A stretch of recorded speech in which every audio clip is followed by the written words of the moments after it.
국내 자동차 등록 대수 2,500만 대에 육박하는 시대. 새로 만들어지는 차가 많은 만큼 생명을 다하는 차들도 많은데요. 자동차들의 마지막 운행지인 폐차장. 한때는 누군가의 편리한 이동수단이었던 자동차가 고철로 돌아가는 곳입니다.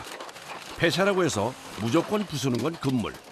관련법에 따라 차량의 95%나 재활용된다는데요. 어떤 과정을 거쳐서 재활용이 되는 걸까요? 지금부터 알아보겠습니다. 얼마 전에 입고된 차량. 차가 들어오면 먼저 기본적인 점검부터 진행합니다. 폐차 검수하고 있습니다. 이제 엔진 미션 이제 이상 없는지 유무랑 이제 배터리 및 시트, 오디오, 공조기 등 이제 기타 부속품들이 정상적으로 달려 있나 유무를 확인하게 됩니다. 외관은 물론 기능이 제대로 되는지 확인을 하는데요. 총 9가지 점검 과정을 거쳐 차량을 분리하게 됩니다.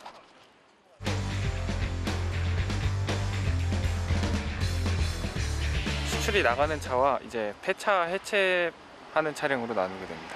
차량의 상태가 좋지 않은 것은 해체나 폐차용으로 분류. 보통 40만 원 정도 돌려받을 수 있습니다. 주행이 가능한 차량 중 해외에서 인기가 많은 차종은 수출되는데요. 나라마다 인기 차종은 천차만별. 보통 수출용은 100만 원 정도 받을 수 있다고 하네요. 기사님, 이거 점검 다 했으니까 해체동으로 이동해 주세요.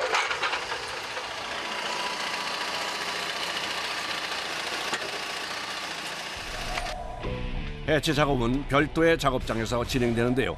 자동차의 상태에 따라 2가지 방식으로 분류.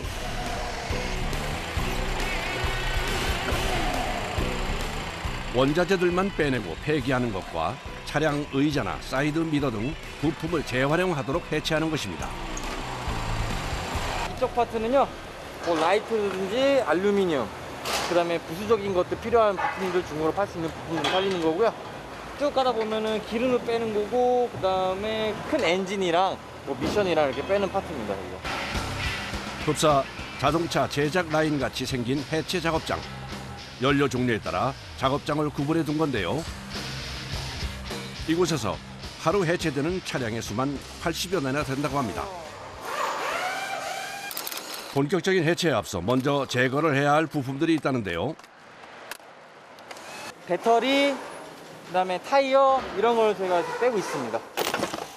자동차 배터리는 연식이 짧은 건 충전해 부품으로 판매하고 오래된 것은 전문 업체로 보내 배터리 재생산에 쓰입니다.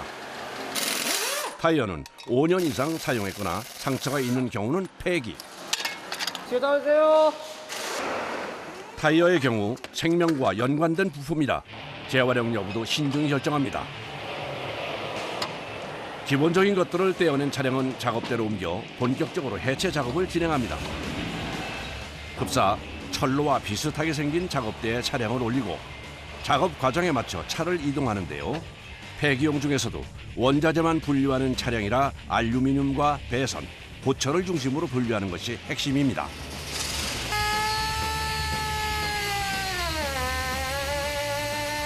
디젤 회수하는 겁니다. 구멍을 뚫고 저희가 모다로 해서 빨아가지고 따로 탱크로 모아줍니다. 아, 이게 탱크로 가는 파이프예요? 환경 오염도 줄이고 화재 위험이 있어 잔여 연료 제거는 필수. 변속기 윤활유나 부동액과 엔진 오일까지 모두 회수를 합니다.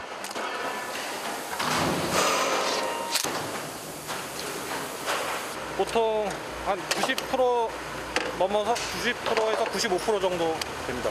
그렇게 많이 재활용을 해요? 버리는 게 없네요, 그렇게 따지면? 그렇죠, 어떻게 보면. 내부 모두를 탈거한 다음 과정은 엔진 해체 작업. 원자재만 빼내는 폐차 과정에서 가장 난이도가 높은 작업입니다.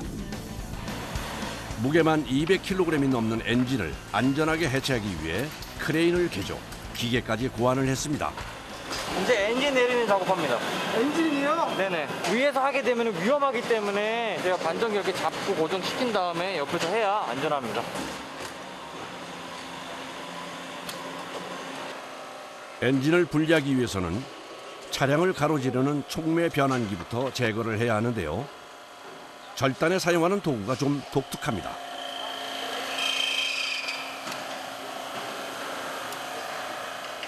보통은 가스 절단기를 사용하는데 이 절단기는 흡사 거대한 집게 발같이 생겼는데요. 이름이 뭔가요? 유압가위입니다. 유압가위. 유압가예요? 네네네. 어디에 쓰는 거예요? 이렇게 철판, 얇은 철판을 절단하기 위해 쓰고 있습니다. 조심하셔야겠어요. 이거. 네, 손가락이 큰일 나죠. 아무래도. 유압 가위로는 2cm 두께의 철판 제거는 수월한데요. 절삭력은 가스 절단기보다 조금 떨어지지만 불을 쓰지 않아 화재의 위험성도 줄이고 작업의 안전성도 확보했습니다. 네, 엔진 이제 떨을 거니까 조심하셔야 돼요. 기둥 나오셔야 돼요. 아, 이게 뒤집으실 거예요? 네네네.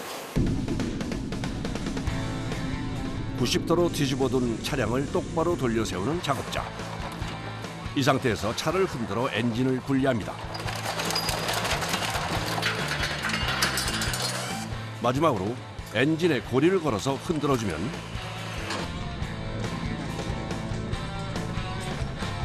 안전하게 분리 성공.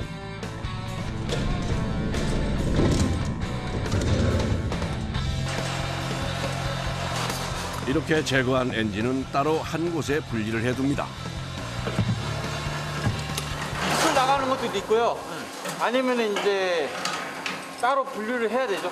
저희 이제 다른 이제 부서에 엔진을 다 분해를 하고 알루미늄들을 이렇게 분리를 하고. 아, 이것도 따로 분해를 다 해야 돼요? 원자재만 빼내는 폐차 작업은 엔진 분리까지만 실내에서 작업을 하고 나머지 분해는 외부 작업장에서 이루어집니다. 장비로 배선 빼고 고철 빼려고 갖고 온 거예요.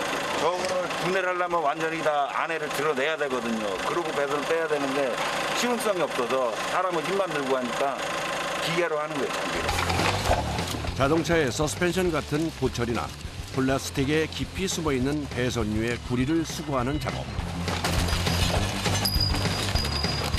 모두 굴착기 하나로 이루어지는데요. 굴착기 앞부분에 핀셋처럼 섬세하게 집어낼 수 있는 도구를 사용. 부품을 하나하나 뜯어내는 겁니다.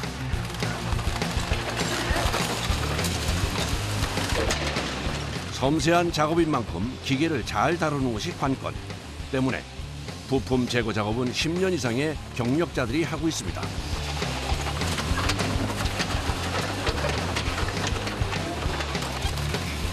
전선이며 범퍼 등의 부품을 빼내고 나면 이제 마지막 과정만 남는데요.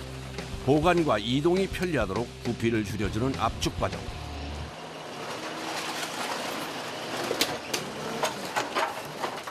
완벽한 압축을 위해 프레스를 사용해 다시 완전히 눌러줍니다.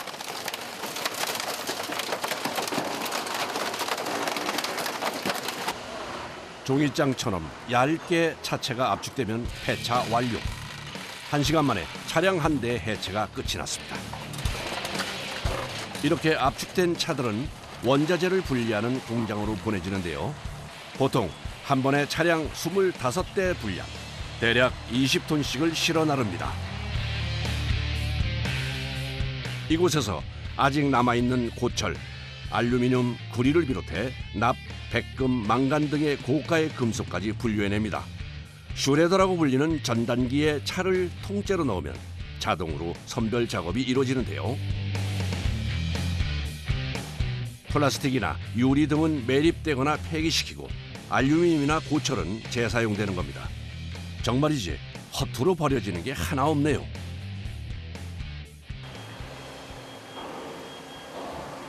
다시 작업장을 찾았습니다. 한창 작업 중인 작업장 한켠에 눈에 띄는 차들이 있네요. 그냥 봐서는 멀쩡해 보이는데 어디에 사용하는 걸까요?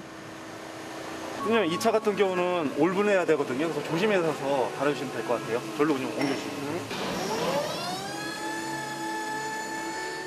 폐기용 차량 중에서도 내외부의 부품을 재사용할 수 있도록 살리는 부품용 해체 차량입니다. 예, 그대로 내려주세요. 그대로 내려주세요. 작업에 앞서 안전모부터 챙기는 작업자. 아니 근데 이게 안전모인가요? 예, 이거는 일반 안전모보다 좀 틀린 재질인데요. 요거 같은 경우는 이제 저는 산업 현장이나 그런 거 말고 이쪽 저희 업체 쪽에서 나오는 건 모델인데, 요거 같은 경우는 뭐 위에서 뭐 볼트나 뭐 되게 떨어져도 안전하게 머리를 보호할 수 있게 나온 안전모입니다. 이게 다른 안전모보다 가볍기도 하고 수동성이 되게 좋습니다. 그럼 이 차 같은 경우는 재생률이 얼마나 돼요? 지금 이거 같은 경우는 재생이 거의 한 차 엔진 제외하고 외판 같은 경우에는 거의 한 80% 정도 나갈 수 있습니다. 철근만 빼는 해체 작업과는 달리 작업자의 움직임부터가 다른데요. 재사용을 해야 하기 때문에 상처가 나지 않도록 신경을 쓰는 겁니다. 작업하다 말고 갑자기 타이어를 놓고 고무 받침까지 까는 작업자. 대체 뭐라는 건가요? 장착하다가 탈착을 할 경우 갑자기 떨어져가지고 스크래치 나거나 찌그러져가지고 상품화를 못할 수가 있습니다. 그래서 이거를 방지하기 위해서 작은 상처라도 날까 조심조심 차문을 떼어내는데요. 문짝 역시 재사용이 가능합니다. 외부 작업이 끝나면 내부의 부품들을 해체하는데요. 히트도 뛰는 거예요, 선생님? 예, 상태가 너무 A급이고요. 그리고 지금 이거 같은 경우는 이 모델 같은 경우는 다 전동 시트입니다. 이거는 전동 시트는 지금 현재 나오는 게 그렇게 많지가 않아요. 보통 30만 원 정도 하는 걸로 대략적으로 알고 있습니다. 그래요? 네. 재사용 부품의 값은 작동 여부와 외관 상태에 따라 다르게 매겨지는데요. 보통 새 제품 가격의 30-40% 수준이라고 합니다. 시트를 떼어내고 나면 본격적으로 내부 부품을 분해하기 시작합니다. 오디오하고 공조기가 같이 부품에 달려 있습니다. 오디오 볼륨, 뭐 주파수 맞추는 거 다 여기 한 몸으로 되어 있기 때문에 10명 중에 한 3-4명은 찾으세요. 공조기가 안 되신다고 이 버튼들이 잘 나가가지고. 이렇게 작은 부품까지 찾으니 더욱 세심하게 분해합니다. 이게 이제 환풍구 방향 레버 조종하는 곳입니다. 이게 간혹가다 세차하신다고 손 놓고 하시다 이 부러지는 키가 부러져가지고 간혹가다 찾으시는 분들 계세요. 그거 옮기는 것도요? 예, 이런 것도 가끔씩 그러면은 저희가 오다 나오면은 이렇게 준비해놨다가 이런 걸 누가 찾을까 하지만 연식이 오래된 차량의 부품은 구하기가 어려워 찾는 이들이 꽤 많다고 합니다. 보통 차 한 대를 분해하는데 꼬박 1시간은 걸리는데요. 복잡한 건 3-4시간도 걸립니다. 이게 이제 노동적으로 이제 육체적으로 쓰는 거다 보니까 많이 힘듭니다. 어느 부분이 제일 힘드세요? 저희 같은 경우는 이제 계속 움직이기도 하고 무거운 거 들기도 하지만 이런 외판 작업할 때가 제일 힘들죠. 차 한 대에서 나오는 재활용 가능한 부품은 25개에서 30개 정도. 주로 본넷이나 범퍼, 백미러나 전조등 등의 외장 부품이 재활용됩니다. 여기다 청첩 집어넣어. 해체장에서 1차로 재활용 부품을 선별하고 나면 2차 선별을 위해 부품 창고로 옮깁니다. 혹여 부품에 상처가 날까 이동할 때도 조심스럽게 다루는데요. 창고용 대형 마트를 방불케 하는 이곳. 중고 부품들을 모아둔 곳이라고 하는데요. 규모가 어마어마하네요. 부품은 한 2만 가지 정도가 있는데 저희가 보유하고 있는 수량은 20만 개 정도 보유하고 있습니다. 도어나 외판, 그다음에 안에 오디오 이런 게 있는 내장, 그다음에 엔진, 그다음에 하체 이렇게 다 보유하고 있습니다. 재활용 부품을 창고에 넣기 전에 다시 한번 선별 과정을 거치는데요. 제품의 작동 여부와 정확한 상태를 파악하기 위해서입니다.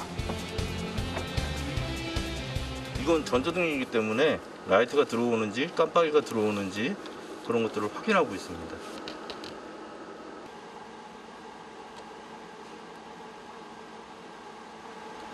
이상 없이 잘 들어오네요. 최종 점검을 마친 부품은 먼지가 들어가지 않도록 꼼꼼하게 포장까지 하면 점검 완료. 전문 도구를 사용하기는 하지만 자동차 재활용 부품 해체와 검수는 오롯이 사람의 손과 기술이 필요한 작업.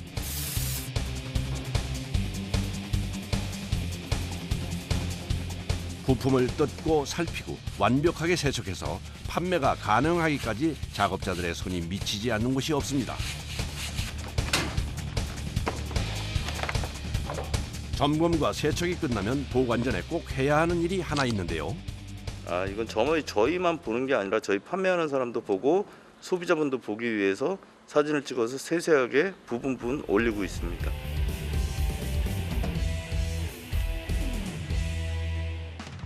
요즘 폐차장에는 휘발유나 경유차뿐 아니라 전기차도 입고되고 있습니다. 등록된 전기차만 20만 대가 넘는 시대. 고장이나 사고로 인해 폐차되는 전기차들이 생기고 있는데요. 오늘 작업을 할 차량은 8년 주행하고 배터리 수명이 다한 전기차입니다. 내연 기관차와는 준비 과정부터가 다른 전기차 폐차. 일반 내연기관차는 다르게 고전압이 흐르기 때문에 저희가 따로 복장을 착용하고 차에 따라 다르지만 300V에서 350V 그 이상까지도 이제 흐르게 되고 있습니다. 그러면 감전되면 죽는 거 아니에요? 그렇죠. 위험하죠. 그래서 이제 안전 장비를 잘 착용을 하고 그렇게 작업을 하고 있습니다. 고전압의 전기차 해체를 위해서는 절연되는 보호복 착용과 장갑은 필수. 전문 교육을 받은 작업자만 전기차 해체를 할 수 있는데요. 이곳에도 딱 3명뿐입니다. 이게 와꾸가 잘 안 나오면 안 빠져요. 고압의 전기가 흐르는 전기차. 해체를 위해서는 먼저 배터리에 연결된 주요 배선부터 제거를 하는데요. 사소한 충격에도 감전되거나 폭발 위험성이 있어 섬세하게 작업을 해야 합니다. 그거 뽑으신 거 뭐예요, 근데?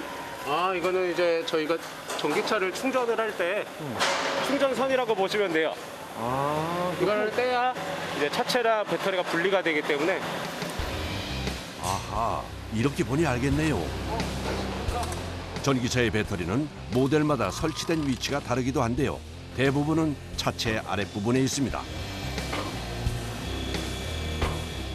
드디어 배터리 분리 완료.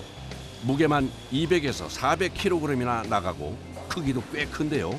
윗뚜껑은 플라스틱으로, 바닥은 철로 감싸고 있습니다. 배터리 같은 경우는 니켈이나 알루미늄, 그리고 코발트 이런 히토류 성분이 이게 내재되어 있기 때문에 따로 분리를 해서 재활용을 하거나 재사용을 해야 됩니다. 내연 기관차와는 달리 전기차는 배터리 분리가 가장 큰 작업. 배터리까지 분리하면 작업 절반은 끝낸 셈입니다.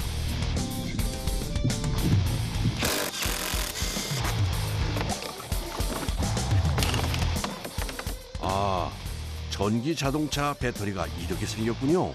약 2kW 정도 되고요. 100W 전구를 기준으로 한 220시간 정도 쓸 수 있다고 보시면 되고요. 배터리를 모듈별로 다 분리를 했을 때 여기 보시는 것처럼 이런 형식의 배터리라고 보시면 돼요. 재활용할 배터리는 배터리용 방전기로 8시간 이상 방전 작업을 합니다.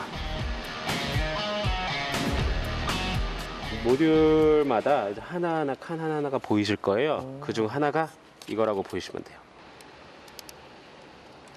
그런 식으로요? 네, 이렇게 들어간다고 보시면 돼요.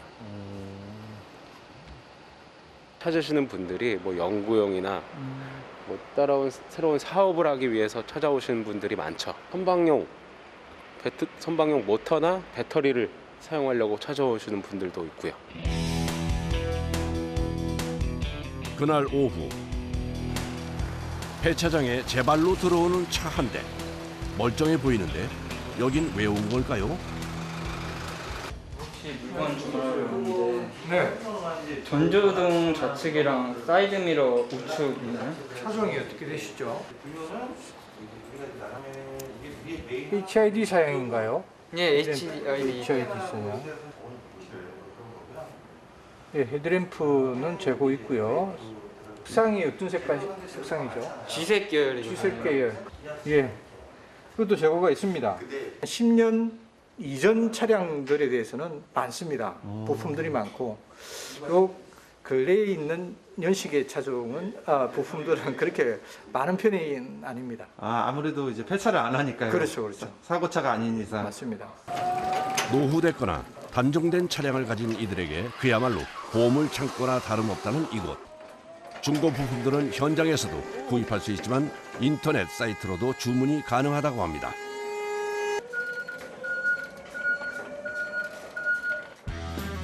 주문이 들어오면 전산을 통해 재고를 파악 신속하게 찾아주는데요. 바로 다 찾으시네요. 저희들 전산 관리를 하고 있기 때문에 그 전산 관리에 나와 있는 주소하고 매칭이 되어 있습니다. 그래서 바로바로 찾을 수 있습니다. 물건 한번 확인하시죠. 보통은 여기가 상처가 있는데 아주 깨끗한 편입니다. 중고치고는 상당히 깨끗하게 잘 보관된 겁니다. 깨끗하네요. 예, 신품 대비해서 거의 한 90% 가깝게. 이거는 근데 얼마 정도? 가격으로 한 20만 원 정도 됩니다. 신품이 가격이 원래 얼마죠? 신품 잘은 모르겠지만 아마 3배 정도는 비쌀 겁니다. 2008년식인데 다른데 한 여러 군데 알아봤는데 구하기도 힘들고 뭐 중고다 보니까 장기세는 조금 있는데 그래도 뭐 육안으로 멀리서 봤을 때나 자세히 봤을 때도 그렇게 막 중고치고는 뭐 신품이랑 가깝지 않을까 생각이 드네요. 일천 경정비센터로 저희를 원래는 1급 공업사입니다. 예, 거기서 받으시면 되겠습니다. 차량만 타고 내려가십시오. 차량 타고 1층 내려가면 되나요? 예.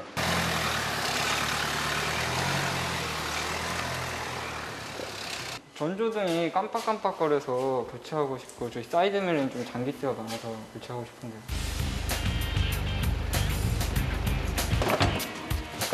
전조등이나 사이드 미러는 중고 부품 중에서도 가장 많이 찾는 제품이라고 하는데요.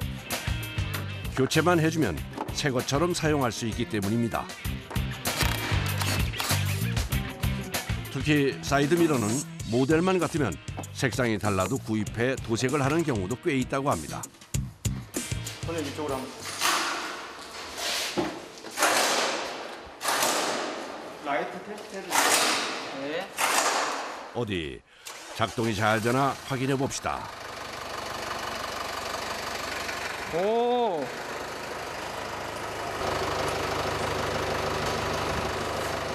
이쪽도 갈 걸 그랬네. 사이드미러 테스트 해볼게요. 네.